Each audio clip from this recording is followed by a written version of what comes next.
Why does the United States pay higher drug prices than other countries? Because America's the only country in the world where 340B hospitals mark up drug prices and PBM middlemen charge billions in hidden fees. Meanwhile, Americans subsidize the research and development for new cures. Other countries benefit, but don't pay their fair share. Crack down on the middlemen. End the free riding. Lower drug prices. Go to balancethescales.org to learn more. Paid for by Pharma. With a Venmo debit card, you can Venmo more than just your friends. You can use your balance in so many ways. You can Venmo everything. Need gas? You can Venmo this. How about snacks? You can Venmo that. Your favorite band's merch? You can Venmo this. Or their next show? You can Venmo that. Visit venmo.me/debit to learn more. You can Venmo this, or you can Venmo that. You can Venmo this, or you can Venmo that. You can Venmo. The Venmo MasterCard is issued by the Bancorp Bank N.A. pursuant to license by MasterCard International Incorporated. Card may be used everywhere MasterCard is accepted. Venmo purchase restrictions apply.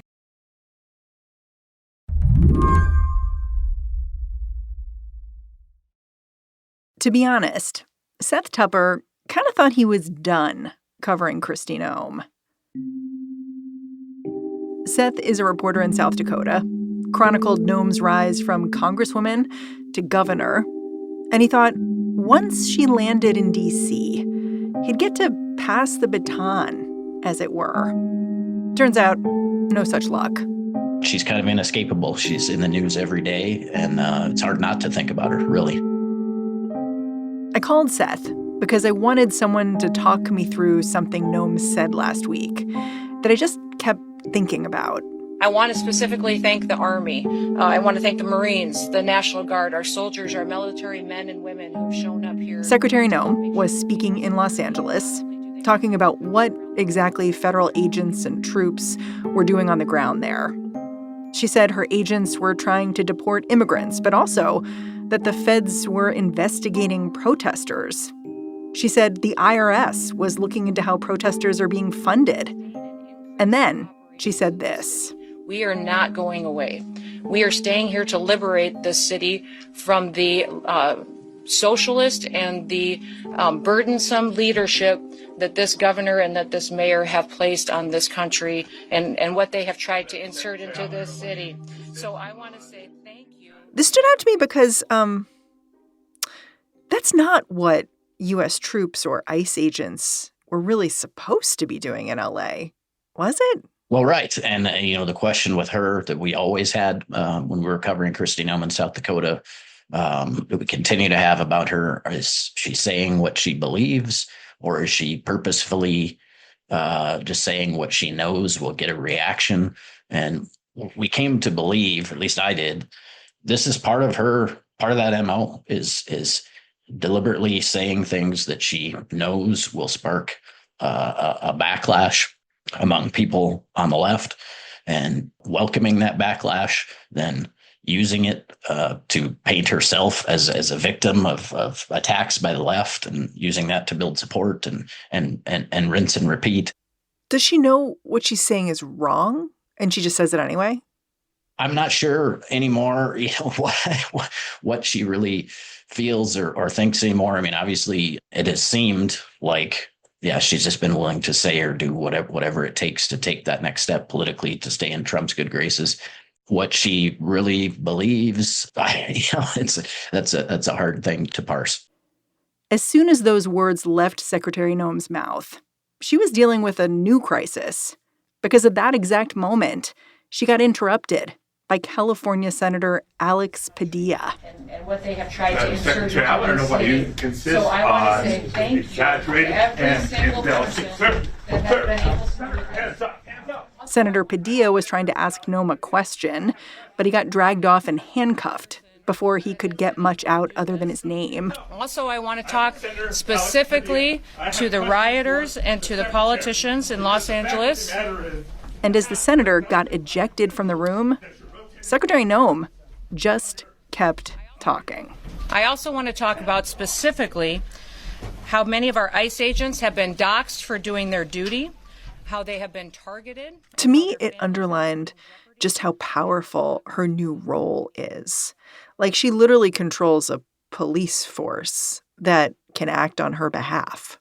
Absolutely. And, she has said that this is the job that she asked President Trump for. I think she foresaw some of this, that, under Trump in his second term, whoever is the point person on immigration is going to be in a very powerful position politically with Trump's base going forward, perhaps into the next presidential contest. And I think she definitely saw this as an office that she could really make the most out of. Today on the show, why Kristi Noem is emerging as President Trump's right-hand woman and how she's shaping the Department of Homeland Security that she controls. I'm Mary Harris. You're listening to What Next? Stick around.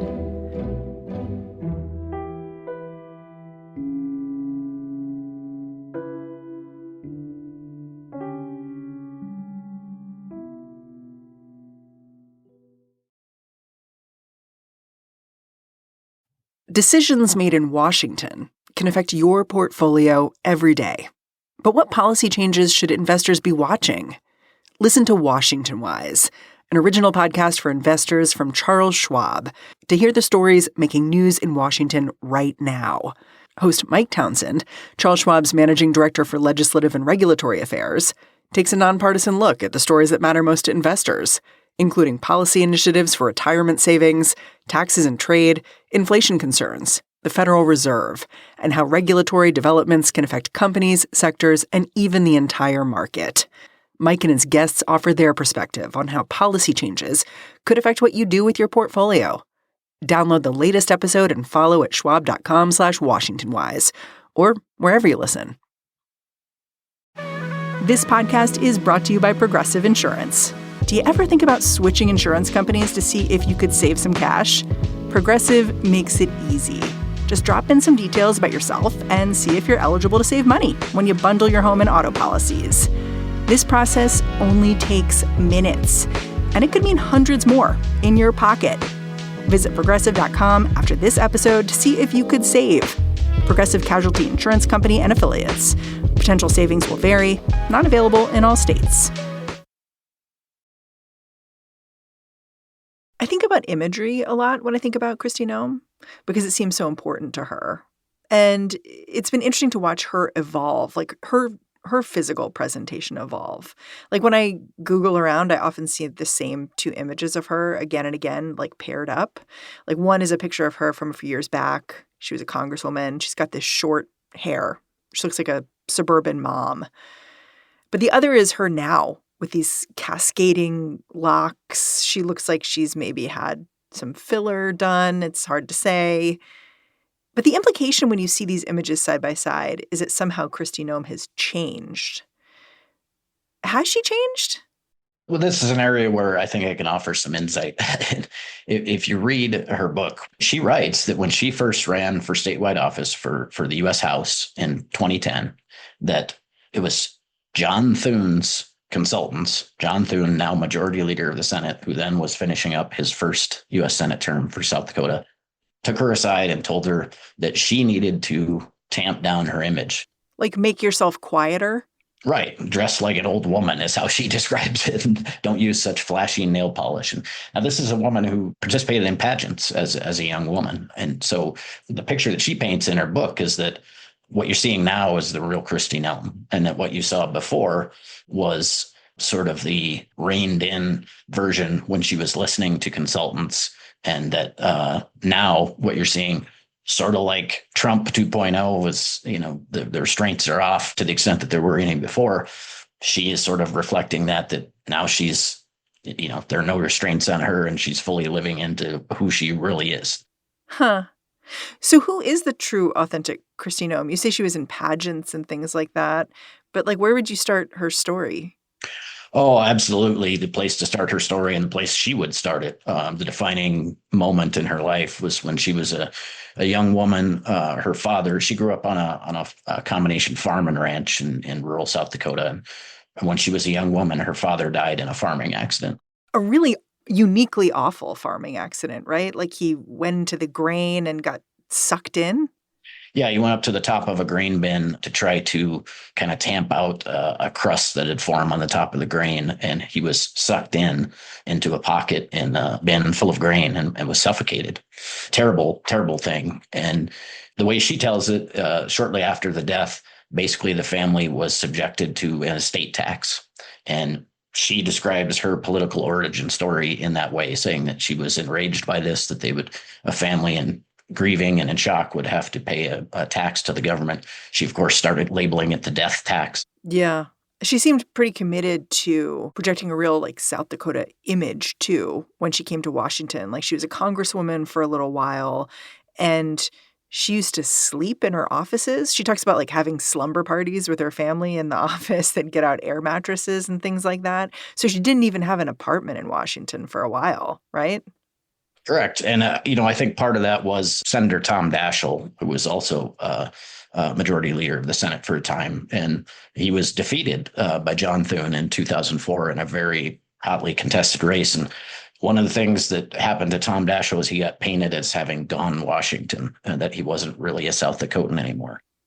So eventually she wins a race for governor.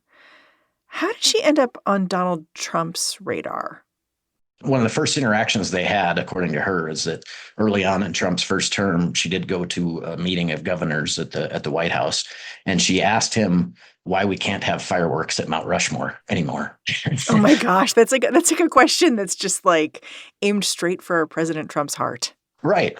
And of course, Mount Rushmore is a national memorial, part of the Department of the Interior. And, unbeknownst to a lot of people, there used to be fireworks at Mount Rushmore years ago, and they stopped having them because it was a massive wildfire risk to the surrounding national forest. And the chemicals from the fireworks had been polluting the water at the memorial. And there was litter from the fireworks that was lingering on the grounds for years, et cetera. Strong case to not have fireworks, TBH. Right. But she wanted fireworks, and that really caught Trump's attention, according to her, and he got fixated on it. And she invited him if he would authorize fireworks, if his Department of Interior would do that she would invite him to a fireworks show at Mount Rushmore. And she did, and that fireworks show happened in July of 2020, several months into the COVID-19 pandemic, and caused a quite large controversy because it was a large gathering of people in the middle of the pandemic in an early stage, and we weren't sure what the consequences of that might be.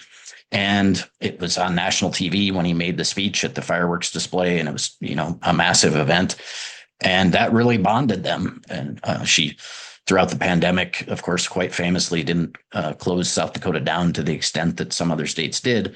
There's a famous photo of her where our congressional delegation is all wearing masks at this event to celebrate the ramping up of making more masks at a 3M factory in South Dakota, and she refused to wear a mask. And so that, again, got Trump's attention, and the rest is kind of history. She's been in Trump's world and Trump's orbit ever since, and now here she is. I do want to point something out, which is you've said that Kristi Noem kind of always had Department of Homeland Security potentially in her sights as something she wanted to be a part of, potentially lead. But South Dakota is not a border state. Why was this the agency she was interested in? And how did she come to be associated with border enforcement? Well, looking back, there were some signs that she truly may have had, the Homeland Security position in mind. Last year, during our wintertime legislative session in South Dakota, she called both chambers of the legislature into special session so she could give a speech. And she gave a speech entirely about the border, which was an exceedingly odd thing in the history of South Dakota for a governor to bring the two chambers together during a legislative session and talk about an international border, so far away. But that's what she did. And she had sent troops to the border several times to assist Texas with their call to secure the Mexico border. You're painting a picture of a pretty thirsty politician. But I do want to point out that last year, 2024, it was kind of a mixed bag for Kristi Noem when it comes to being a thirsty politician. She released this book, an autobiography, which is something a lot of politicians do. But it was not well received because she told some stories about herself that were uniquely unflattering, including one that she killed a dog that she owned. She killed a goat, too, on her farm after killing the dog. She seemed like almost proud of animal cruelty, to be honest. Yeah. And, that was just a little more than a year ago, believe it or not. That was April, May, when last year, when she released that book and went on a absolutely, I guess what you and I would probably describe as a disastrous book tour. How do you bounce back from that? Like, she must really be Teflon. That's been a very difficult thing for me to figure out. I mean, I think part of it is just the era that we're living in is there just, I guess nothing that can truly, end a politician's career anymore. There's no scandal too large. But I mean, look, saying that hurt her, I think would be silly at this point. Apparently it helped her. I mean, look where she is. Her new role does come with a lot of authority, certainly. I feel like South Dakotans learned that firsthand recently. I know you covered her return to the state to talk to some college graduates where she was met with some protesters. Did she appreciate that? She did not seem to remark on it in any way. When she went in and gave her speech at the graduation ceremony, the protesters were outside the venue. Graduation was inside. She gave a standard commencement speech, just kind of the typical, reach for your dreams, etc. type of speech, and didn't really acknowledge it. But then several days later, lo and behold, ICE was in that city, Madison, South Dakota, where she gave that speech. And they arrested several people who were allegedly in the country illegally just days after she gave her speech and was subjected to protests in that city. Did those things feel connected to the people you spoke with? Well, two things on that. When we interviewed folks in Madison and some students and things, and yes, there certainly were some who felt it was not a coincidence at all. When we followed up on the reporting of these immigrants who'd been arrested and accused of being here illegally, the court paperwork indicated that investigation had been, ongoing for quite some time. So, it's hard to say. I mean, was the timing of the actual action and arrests coincidental? Was it reactionary based on, what had just happened and being subjected to a protest in that city? I don't know. But with so many things with Kristi Noem, what it ended up doing was, again, getting us talking about Kristi Noem and keeping her constantly in the news, which seems to be one of her major talents. After the break, how the Department of Homeland Security became one of the most powerful agencies at Trump's disposal.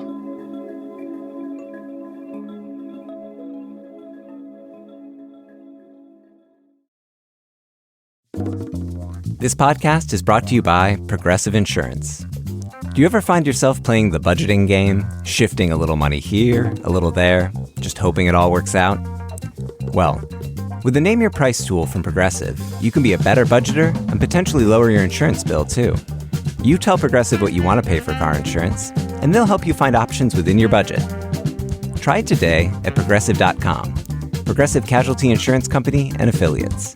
Price and coverage match limited by state law. Not available in all states. The spirit of innovation is deeply ingrained in America, and Google is helping Americans innovate in ways both big and small. The Air Force Research Laboratory is partnering with Google Cloud using AI to accelerate defense research for air, space, and cyberspace forces. This is a new era of American innovation. Find out more at g.co/American innovation. Put us in a box. Go ahead. That just gives us something to break out of. Because the next generation 2025 GMC Terrain Elevation is raising the standard of what comes standard. As far as expectations go, why meet them when you can shatter them? What we choose to challenge, we challenge completely.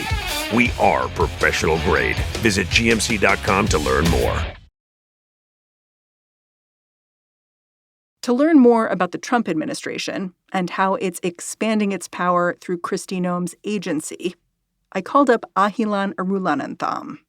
He's a law professor at UCLA, and he's currently suing the Trump administration, fighting their efforts to remove temporary protected status from a bunch of Venezuelan and Haitian migrants. He told me there's always been a kind of gap between what the Department of Homeland Security was created to do back in 2002 and what it actually does. Post 9/11, DHS was formed ostensibly to bring different government agencies under one umbrella and make counterterrorism coordination easier. But from the beginning, DHS's actual resource usage has been overwhelmingly about just targeting undocumented people and also people convicted of ordinary crimes who happen to be non-citizens. Yeah, maybe it makes sense for us to really dig into the history of the Department of Homeland Security to kind of lay out everything she's in charge of. Because you're talking about how she's presenting as this kind of Lara Croft figure, a little bit. But while she's doing that, she's in charge of a whole bunch of real things. What's under the Department of Homeland Security? FEMA, cybersecurity related activity. And then, the big immigration ones, obviously, DHS includes both Border Patrol and Interior Immigration Enforcement, which is Immigration and Customs Enforcement, Coast Guard. So it ranges from hurricanes and fires, like what we have in California, sadly, far too often, and obviously, cybersecurity, power outage, things like that could fall under it. But by far, the vast majority of the budget is in these two agencies, Border Patrol and ICE. And that's even before all this talk of massive increases in spending now. I think it might make sense to maybe compare and contrast the Department of Homeland Security and the Department of Defense a bit. Pete Hegseth is performing in the same way that Kristi Noem is. He's going out with the troops and doing push-ups and things like that and releasing videos. He's being an influencer cabinet member. But Kristi Noem is in charge of ICE agents, and they just seem to do what she says in a way that it seems like there's more of a buffer between maybe what Pete Hegseth wants and what the soldiers do. Am I perceiving that right? And why might that be? Well, ICE and CBP both are agencies with enormous law enforcement authority and huge budgets and resources at their disposal. But the direction of that kind of enforcement resourcing is overwhelmingly a product of discretion. And this is a huge difference between how ICE and CBP operate and how the military operates at the most basic level. There are more rules in the military? Well, I mean, the defense secretary can't by himself say, hey, let's go start bombing Somalia tomorrow without any, conversation with other people within the administration. Nobody thinks that the Secretary of Defense on their own can authorize that kind of use of the military. In contrast, the DHS secretary routinely does, even before Noem, decide, we're going to really focus on worksite enforcement now, or we're going to really focus only on jail, just targeting people after they have served a sentence, and we've screened them to determine that they're non-citizens who might be deportable, which is a version of what Secretary Mayorkas did. Or we're going to really target poultry plants now in the Midwest and the South, which is some version of which kind of happened during the first Trump administration, sort of. And those have massive impacts on, of course, the many people directly affected, also those communities and the economic, situation of the surrounding populations.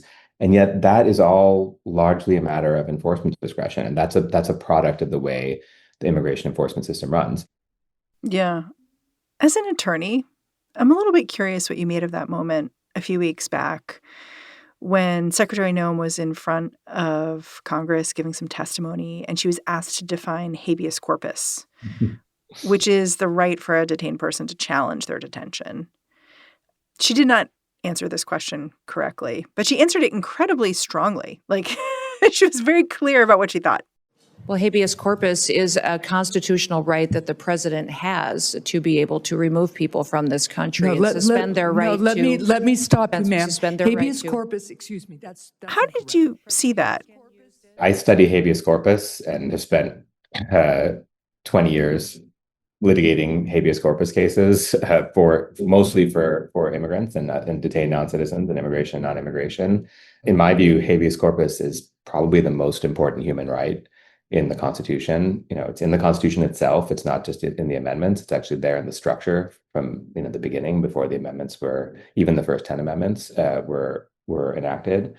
And the fact that the Secretary of Homeland Security doesn't know what it is, and I thinks it's the opposite of what it is, or pretty close. It was just a sign of how far our governance in this country has fallen. It was really sad for me, because it felt like, on the one hand, it was just this moment of this person who obviously doesn't know any law, and on this subject anyway, and is completely uneducated on this particular very important question. But it also felt to me like a sign of some greater erosion that has happened, where our country has given real power to people who have no knowledge or respect for the constraints on that power.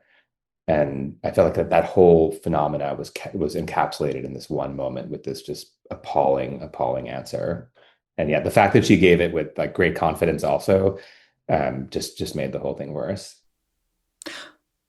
Part of what I'm taking from our conversation, given something you said earlier, is that a lot of the Department of Homeland Security's power comes from its funding. The fact that it has this sort of spigot of cash, $100 million. Is it $100 million or $100 billion? Billion. $100 billion. Yeah, let me pull this and make sure I have it right, because it's 112.4 billion with a B in FY 2025, and 60.6 is discretionary, as one of these watchdog entities defines it. Well, so 60 billion of it is just like can be used on anything, no rules. Yeah, according to one of these, there's different ways that you can decide what counts as discretionary and what doesn't. But for example, like 22.7 billion is designated for disaster relief. So it's going to be hard to take that and use that for, raids in Los Angeles. But yes, a huge chunks of it, 2/3 or more maybe, is essentially discretionary. But I've noted that people like U.S. Senator Chris Murphy from Connecticut, he's accused Secretary Noem of spending a lot of her money really fast, like saying that the department is at risk of running out of funding before the end of the fiscal year, which is September 30th, by the way. It's coming upon us. Is that something that might mitigate some of what the secretary is doing at this point? My intuition is no. If I had to guess, I would guess that the fact that they may be overspending, if that's true, probably will not constrain them, and that probably Congress will approve more money for them, would be my guess. ICE has a history of overspending and then going to Congress and asking for more money. Well, part of the One Big Beautiful Bill Act is a provision for, I think, $75 billion in additional funds for ICE over the next 5 years. Yeah. What could that money do? My understanding is that most of that money, or at least lots and lots of it, is for detention capacity expansion. They want to build vast prisons throughout the country just to jail non-citizens. And these are people who don't have to be locked up. If you just give people legal representation, if you just give people phone reminders, those kinds of mild supervision and check-ins, which is these ICE check-ins that you hear people getting arrested at now because this administration doesn't like those systems. Part of why I think it doesn't like them is because they prove that you actually don't need to run this militarized police state kind of vast jail system with billions of dollars in order to run a fair immigration system that has provides due process to people. Ahilan, thank you so much for joining me. I'm grateful for your time. Yeah, thank you for having me. Ahilan Arulanantham is co-director of the Center for Immigration Law and Policy at UCLA School of Law. Earlier in this episode, we heard from Seth Tupper. He's the editor-in-chief of the South Dakota Searchlight. And that's our show. What Next is produced by Paige, Osburn, Elena, Schwartz, Rob Gunther, Anna Phillips, Ethan Oberman, and Madeline Ducharme. Ben Richmond is the senior director of podcast operations here at Slate. And I'm Mary Harris. Go track me down on Blue Sky. I'm at Mary Harris. Thanks for listening. Catch you back here next time.